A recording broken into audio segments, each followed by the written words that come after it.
Tributação das debêntures, 22,5% a 15%, né? Até 180 dias, 22,5%, 181 a 360, 20%, 361 a 720, 17,5%, e acima de 720, 15%. E quem que recolhe o imposto de renda? A empresa emissora. Esse recolhimento é na fonte, né? Toda vez que você vê a palavra na fonte, é no ato, né? No ato do resgate, por exemplo, né? Tá?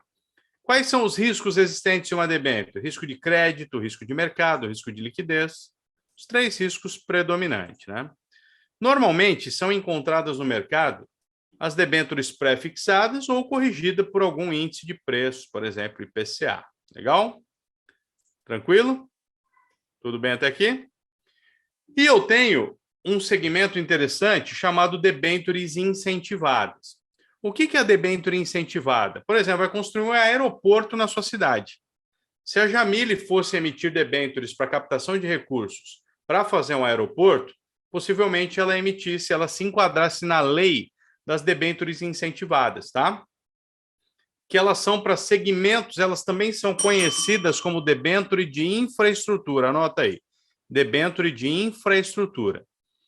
Ela tem isenção de imposto de renda para pessoa física, tá? Por ser um segmento incentivado. Tudo bem? Tranquilo até aqui? Legal? Então, a debênture incentivada, né? A debênture incentivada, ela tem a isenção de imposto de renda para pessoa física. Legal? Para pessoa física. Beleza. Jamile, ela podia ter feito a emissão daquelas debêntures de várias formas, tá? Uma das formas, Jamile deu, presta atenção que agora eu vou falar da hierarquia de garantias, tá? Jamile deu o prédio da empresa dela como garantia para a emissão das debêntures. O prédio da empresa dela, beleza? Então, Jamile ofereceu para o investidor uma garantia real. Legal? Ela ofereceu uma garantia real para o investidor. Jamile poderia ter dado como garantia bens da empresa, deu caminhões lá da empresa como garantia para a emissão das debêntures. Tudo bem? Ela deu bens da empresa. A garantia é a flutuante, então, nesse caso. Tudo bem? Garantia flutuante.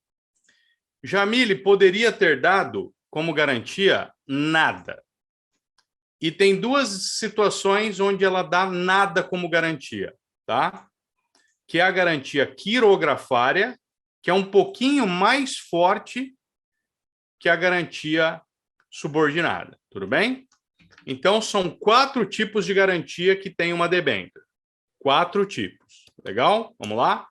Garantia real, garantia flutuante, garantia quirografária e garantia subordinada. Então, como que você lembra disso na hora da tua prova? Qual que é a hierarquia? Ó, presta atenção no que o titio vai fazer agora aqui. Tá? Professor, tá muito rápido, tá bom. Vou mais devagar. São 3 tipos de debêntures. Podem ter 3 tipos de debêntures. Debênture simples, debênture conversível e a debênture permutável. Falei isso aqui agora há pouco aqui atrás. Beleza? Então, vamos lá. Professor, pode refalar do conceito de debênture? Vamos lá, de novo. Conceito de debênture é a captação de recursos financeiros por parte de uma empresa.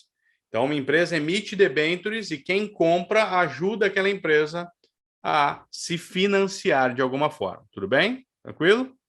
Boa, Cássia, é isso aí. Ó, refluxo. Lembra do refluxo, quando você come e fica com azia, fica com queimação. Refluxo. Por quê? Porque na tua prova vai cair a hierarquia dessas garantias, da mais forte para a mais fraca. Refluxo. Qual que é a mais fraca? Subordinada. Depois vem a quirografária, depois vem a flutuante e depois vem a real. Tudo bem? Beleza? Refluxo para você lembrar, tá certo? Então não esquece disso. Qual que é a garantia mais forte, né? A garantia mais forte é a garantia real, beleza? Tranquilo? Vamos lá, questão de prova, meu povo lindo. Quando eu falar valendo, tá?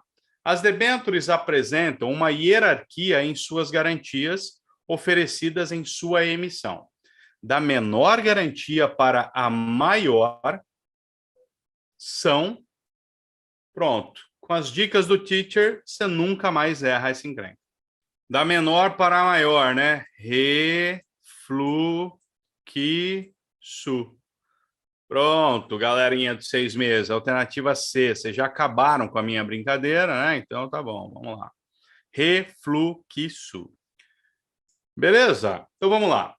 Agora, quais são as características do mercado a termo? Vamos lá, vem comigo.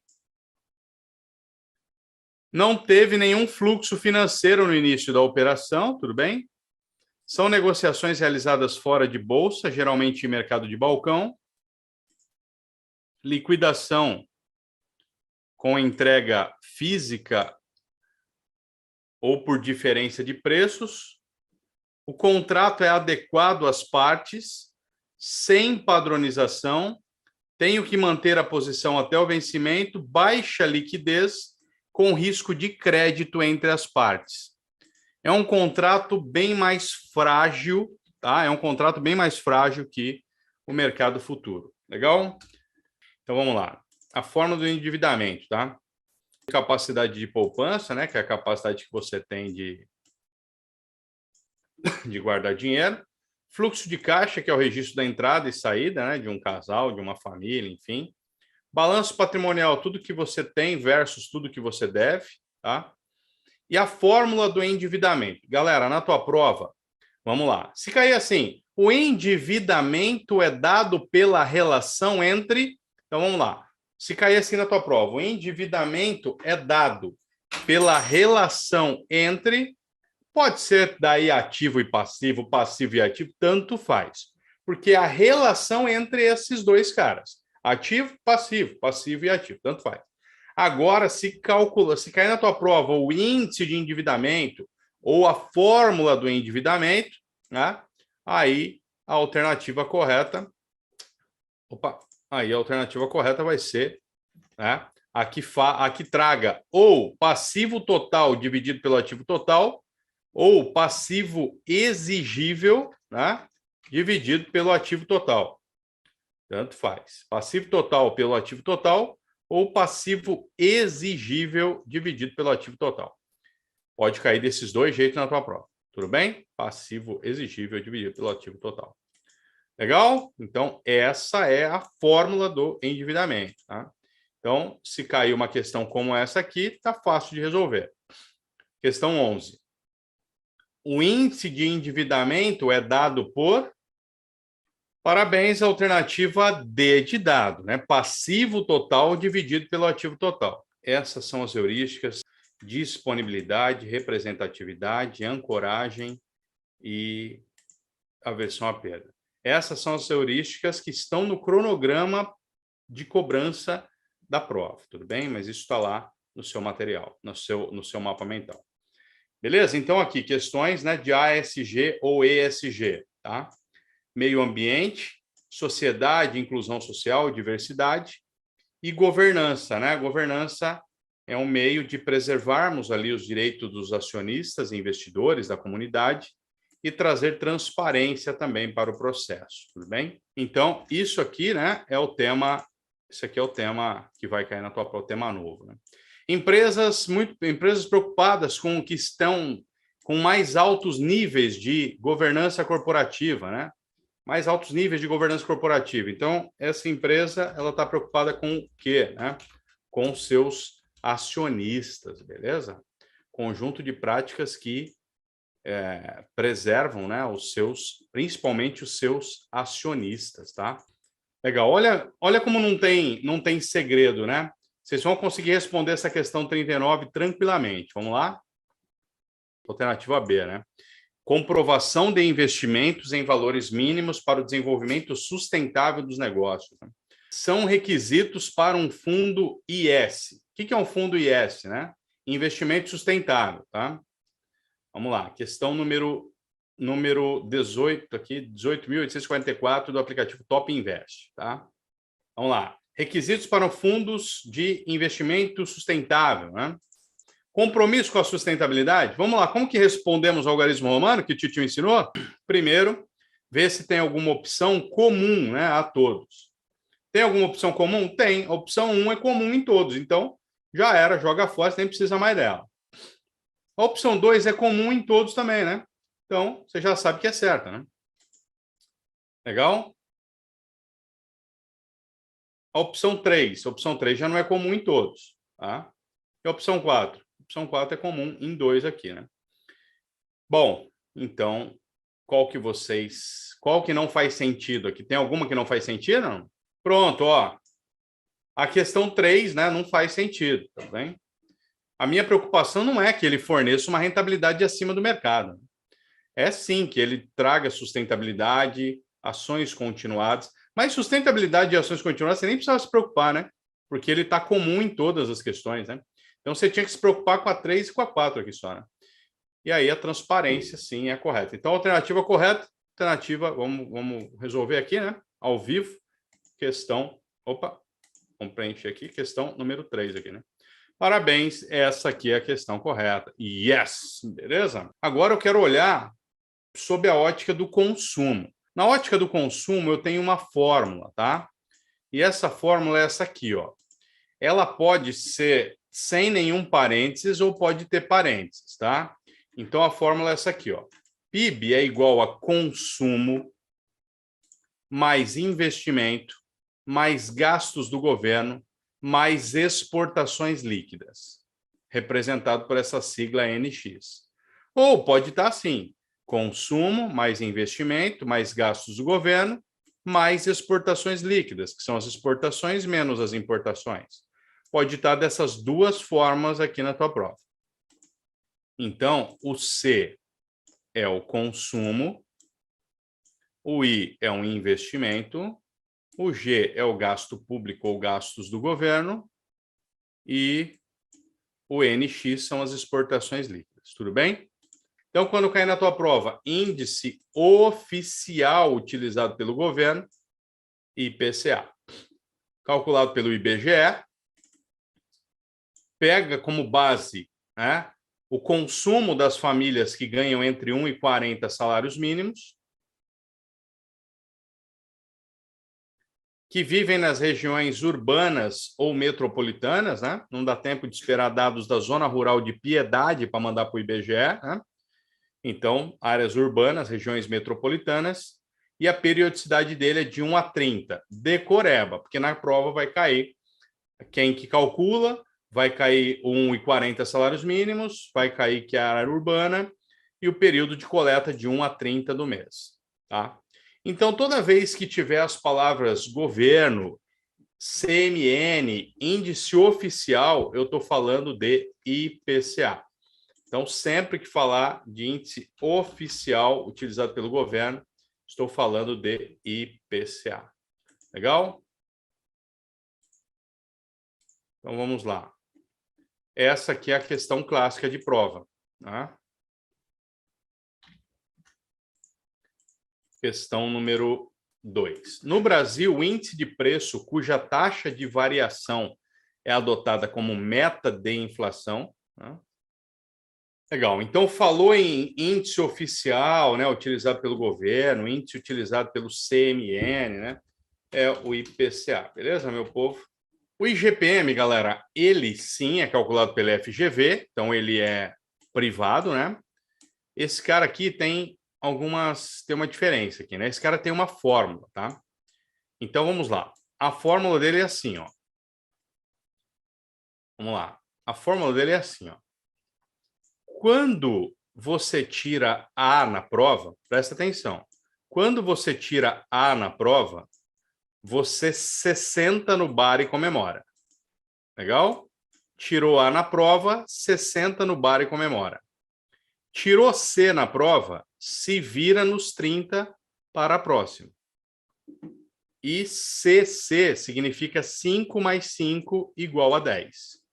Vamos lá de novo. Tirou A, se senta no bar e comemora. Tirou C, se vira nos 30. CC significa 5 mais 5 igual a 10. Por que ele é uma medida síntese da inflação nacional? Porque o IGPM mede uma síntese, né? Ele sintetiza 3 grupos que fazem parte, né, da nossa economia: construção civil, consumidor e o atacado. Tudo bem? E, por último, o período de coleta dele, 21 a 20. Ou seja, o IGPM de julho agora começou a ser coletado no dia 21 de junho, tudo bem? 21 do mês anterior a 20 do mês de referência. Legal? 21 a 20. Essa é a diferença e vai cair isso na tua prova. A prova sempre vai confundir você com temas parecidos. IGPM com o IPCA, né? Beleza? CMN com CVM, mercado a termo com mercado futuro, LTN com LFT, tudo que for meio parecido, a prova vai tentar te confundir, tá? Então, vamos lá. Primeira questão de prova, tá? Primeira questão de prova, você vai ter que saber a nossa querida fórmula, tá? Essa é a questão tranquilinha. Vamos lá. Questão número 5. Legal. Com a minha dica, vocês não erram mais nessa prova, tudo bem? Estão me falando, professor, tem o IGPDI também, né? Que está tendo relevância no mercado. Sim, a prova não pede, tá? No cronograma o IGPDI, mas vamos lá. IGPDI, qual que é a diferença do IGPDI para o IGPM, tá? É que o IGPDI é o mês cheio igual o IPCA, tá? 1 a 30 também. Essa é a diferença, tá? Então, não é para ser cobrado porque não está no cronograma oficial da Anbima, tudo bem? Mas vocês já sabem, se cair, é o Índice Geral de Preços, Disponibilidade Interna. Esse é o nome do IGPDI, que é como se fosse um primo do IGPM, só que o cálculo dele é mês cheio também, igual o IPCA. Legal? Então, vamos lá. Agora eu vou dar uma dificultada na questão, tudo bem? Me autorizam? Legal. Vou trazer uma questão de prova clássica, que eu vi já em várias provas da CEA também, tá? Questão 28. O fato do IGPM estar consistentemente maior que o IPCA nos leva a supor o quê? O fato do IGPM estar consistentemente maior que o IPCA. Sempre o IGPM está maior que o IPCA, nesse caso aqui. O que está acontecendo? Bom, galera, se vocês lembram da fórmula, vocês vão ver que o IGPM tem uma pressão muito forte do atacado, né? Então, significa que os preços no atacado estão subindo mais que os preços no varejo, que é a alternativa C, a correta. Tá certo? Então, o preço do atacado está subindo mais que o preço no varejo, porque o IGPM, 60% dele é atacado, beleza? Vamos agora falar de taxa de câmbio, tá? Bom, primeiro, o que é a taxa de câmbio? Né? A quantidade de reais necessários para eu comprar uma moeda estrangeira, tudo bem? Pode ser dólar, pode ser euro e por aí vai. Agora vamos lá. Eu quero saber o que significa para vocês câmbio valorizado e câmbio desvalorizado. Qual dos dois representa o dólar alto e o real baixo? Câmbio valorizado ou câmbio desvalorizado? Qual dos dois representa o dólar alto e o real baixo? Parabéns para vocês que responderam câmbio desvalorizado. Beleza? Então, quando o dólar está alto e o meu real está uma porcaria, a minha taxa de câmbio está desvalorizada. O meu câmbio está desvalorizado. Eu preciso de muitos reais para comprar um dólar, tudo bem? Muitos reais para comprar um dólar, tá? Selic Meta, divulgada pelo Copom, e serve para o acompanhamento do sistema de metas para a inflação. Essa taxa aqui é fixa e hoje está 13,25. Tudo bem? Aí, nas transações entre instituições financeiras que tenham como garantia títulos públicos, desculpa, a média dessas taxas praticadas gera a taxa Selic Over. E o nome over já diz que eu só vou saber após, né, o fechamento do mercado, tudo bem? Quando as transações forem negociadas com títulos privados, famosos CDIs, resulta na taxa DI. Tudo isso acontece por um dia, tá? Dentro do mercado financeiro, entre instituições financeiras. CDBs, certificados de depósito bancário, são títulos de renda fixa emitido pelos bancos comerciais. Porque o banco comercial precisa captar recursos para poder emprestar dinheiro, não é isso? Maravilha? Então, para isso que serve o CDB. Beleza? Então, esse é o famoso CDB, Certificado de Depósito Bancário. Quando você empresta dinheiro para o banco, para ele trabalhar com aquele dinheiro. Legal? O que você precisa saber sobre essa encrenca? Primeiro, que quando ele vence, não existe reaplicação automática, tudo bem? Não existe reaplicação automática. Por que não existe reaplicação automática? Porque você comprou um certificado. Quando aquele certificado vence, você tem que comprar outro. Legal? Não dá para você reaplicar aquele certificado. Você até pode comprar um outro certificado com as mesmas condições, tá? Mas não existe reaplicação. Então, vamos lá? Você empresta dinheiro para o banco quando você compra o certificado, não tem reaplicação automática, venceu, tem que comprar outro.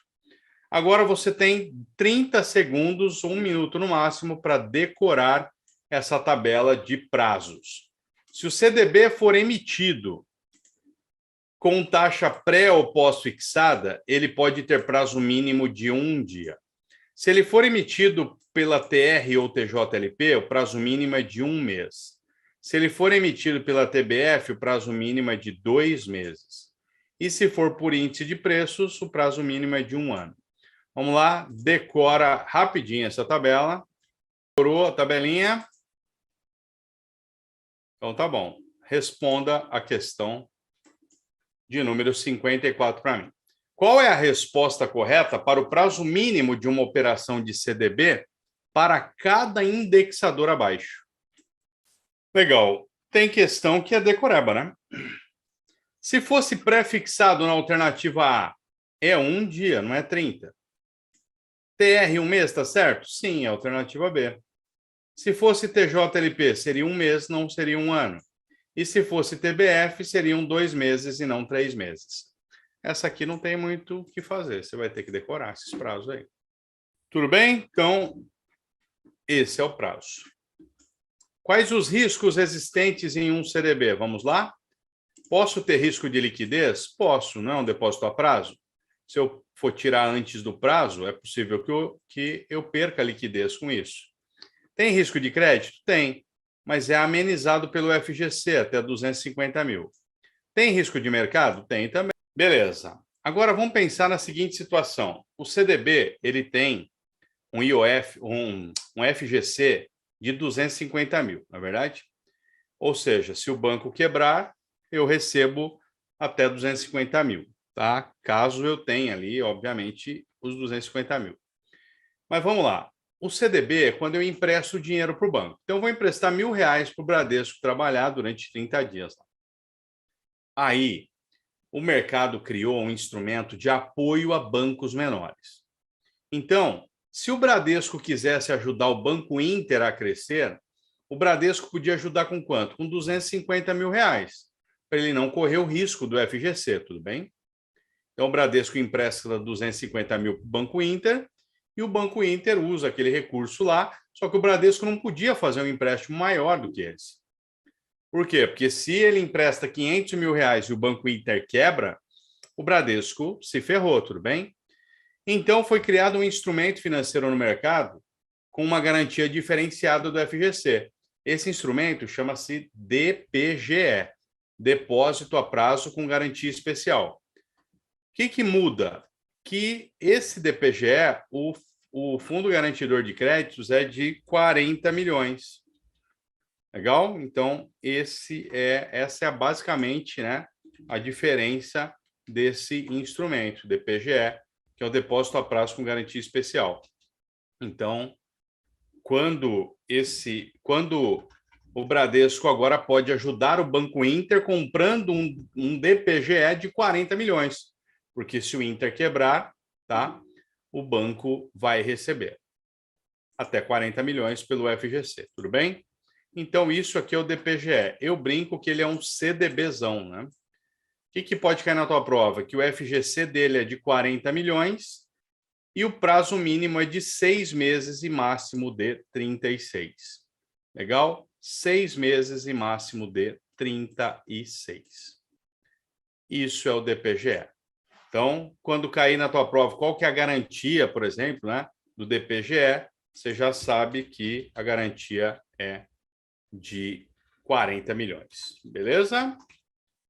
Então, vamos nessa. Seguimos, então. Como que eu encontro e onde eu encontro ações para serem vendidas? Através das corretoras. Posso comprar ações através de distribuidoras. Então, se cair na tua prova, João procurou uma agência bancária para comprar ações de Juan S.A. A agência vai orientar João a procurar uma corretora, por exemplo. Né? Ele não vai conseguir comprar ações direto da agência. Né? A agência é um canal de acesso, né? Mas eu vou comprar sempre através de uma corretora, como se fosse um imóvel que eu tenho que ter um corretor para comprar. E eu posso comprar através do home broker, né? Que nada mais é do que um canal da própria corretora, só que é um meio de eu comprar sozinho, pela própria internet, essas ações. Legal? Tudo bem, meu povo? Maravilha. Agora presta bastante atenção nesse tema que vai cair na prova de todos vocês. E ele tem uma interpretação também um pouco, que é uma exceção que vocês vão ter que entender. Então, vamos lá. Juan, tá? Ele chamou o Rodrigo aqui, chamou meu aluno Rodrigo, que é gerente de um grande banco de investimentos, para ele fazer aquela distribuição pública de ações. Legal? Rodrigo ajudou o Juan naquela oferta pública e Juan abriu o capital da empresa de 100 mil reais, colocou no mercado 100 mil ações a R$1 cada, só que, para surpresa de Juan, baixou o Ike Batista nele e ele conseguiu abrir aquele capital e transformar as ações de R$1, elas já supervalorizaram já no lançamento e ele conseguiu vender cada ação por R$10. Se ele vendeu uma ação por R$10 e ele colocou 100 mil ações no mercado, ele fez uma captação de R$1 milhão daquele capital que ele tinha de 100 mil reais, beleza? Isso acontece no mercado primário, anota aí, mercado primário. Parabéns, alternativa A, né? São negociados pela primeira vez os títulos e valores mobiliários. Tudo bem? Tranquilo? Isso é o mercado primário. Legal? Então, sempre, né, que eu tenho mercado primário, são negociados pela primeira vez os títulos e valores mobiliários. Sossegado? Então, vamos lá. Vamos ver se só conhecendo o mercado primário você já responde essa questão número 25. Vamos lá? Questão 25. Legal. Parabéns para quem escolheu a alternativa D de dado. Legal? Então, o mercado primário é o mercado para captação de recursos e o mercado secundário é quando a Vanessa Marques aqui, quando a Vanessa comprou ações da Juan S.A. no mercado primário e agora a Vanessa quer se desfazer dessas ações, quer vender, quer comprar outra ação, já valorizou para caramba, ela vende, a Rosiane Abreu compra aqui, ó. A Rosiane compra. Então, quando a Vanessa vende, a Rosiane compra, aí é mercado secundário, porque o objetivo da Vanessa foi buscar liquidez para aqueles títulos que ela comprou no mercado primário. Tudo bem? Legal? Então, mercado secundário é a palavra-chave do mercado secundário é a liquidez. Legal? Então, vamos lá, questão clássica de prova, questão 42 aqui na tela. Deixa eu aumentar um pouquinho aqui para ficar melhor. O mercado secundário de títulos, vamos lá, proporciona liquidez aos papéis negociados no mercado primário. Beleza? Liquidez aos papéis negociados no mercado primário. Legal. Então, essa é a palavra-chave do mercado primário. Do secundário, na verdade, né? A liquidez. Beleza? Vamos lá. Mais uma questãozinha aqui, que esse tema vai cair para todos vocês. Todos, sem exceção. Tá? Ambima ama esse tema. Mercados primários e secundários estão corretamente relacionados em... E aí? Qual que é a alternativa correta, né? Parabéns, alternativa C, né? Mercado que ocorre transferência de títulos e valores mobiliários, secundário. Mercado em que ocorre lançamento de novos títulos, primário. Beleza? Tudo bem? Tranquilo? Boa, meu povo. Simbora. Maravilha.